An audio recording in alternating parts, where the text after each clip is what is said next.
Well, to discuss some of the implications of Pepper and Friends and artificial intelligence more generally, I brought together Callum Chase, author of The Economic Singularity, and, speaking first, Professor Richard Susskind, President of the Society for Computers and Law and author of The Future of the Professions. I look at this from the point of view of the recipient of services. Now, many people say, well, of course, it's going to put people out of work, and we can have a debate about that. But what I'm more interested in is this idea that we have health services that are creaking, educational services where they worry about quality, and we have a set of technologies that are emerging that seem to me to be able to offer access to patients, to students, to clients, what were hitherto professionals, offer access to easy expertise, to guidance, basically to help people with their lives. And so we have here, in principle, one of the key solutions to the problems facing our health service, our legal system and our educational system. Callum, are you worried about the jobs? I am both excited and worried. AI will provide much better services. It will improve all the services that we need. But it will do that by replacing the humans who are currently providing those services not as well.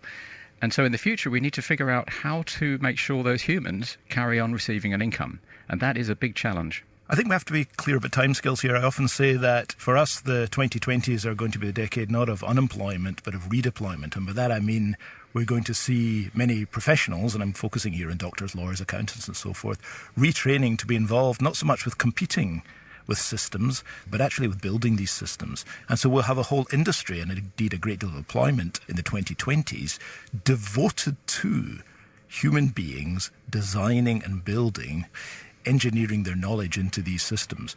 Once we get into the 30s and 40s, I think it'll be an entirely different ballgame.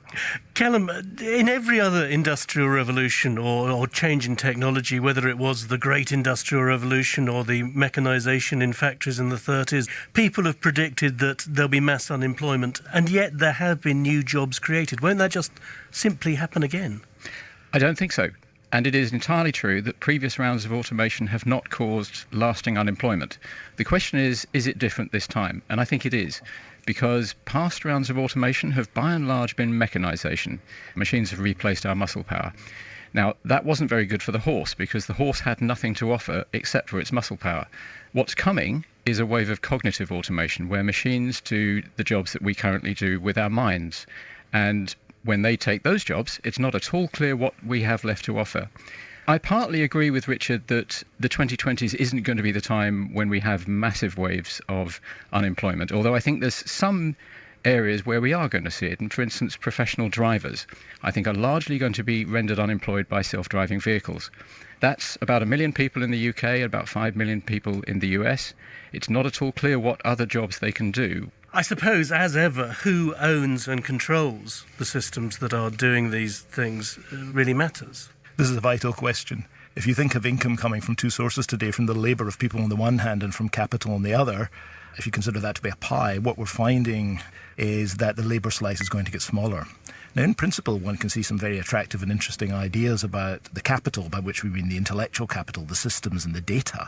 It's very interesting ideas that might be actually shared amongst us on the basis of a commons in a Wikipedia-type way. The reality, however, as things seem to be emerging, is that a very small number of very large and influential commercial organisations will both own and control the systems and data. What's at issue here?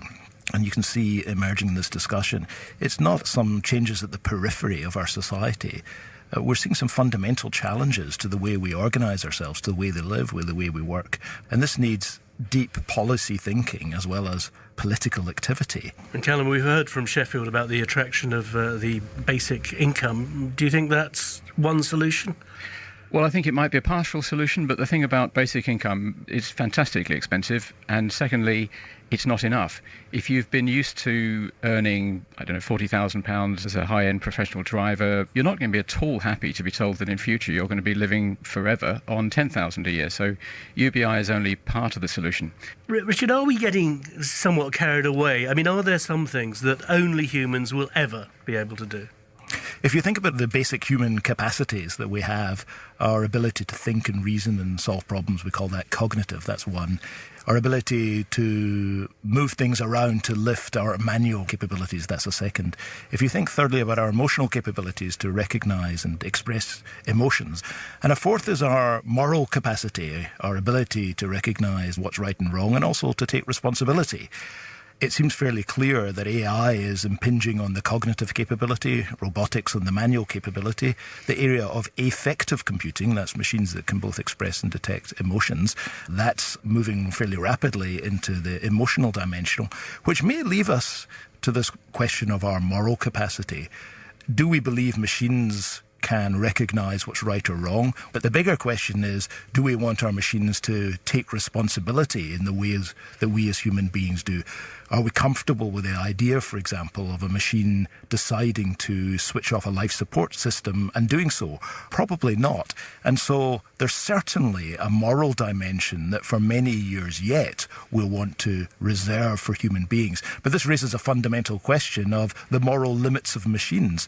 And the issues that Callum and I have been discussing today, here's another one, again for policymakers and legislators to think about, and to think about now. Even if machines in the future can undertake various tasks, are we wanting to draw a moral line at some place? Richard Susskind bringing us to the end of today's programme.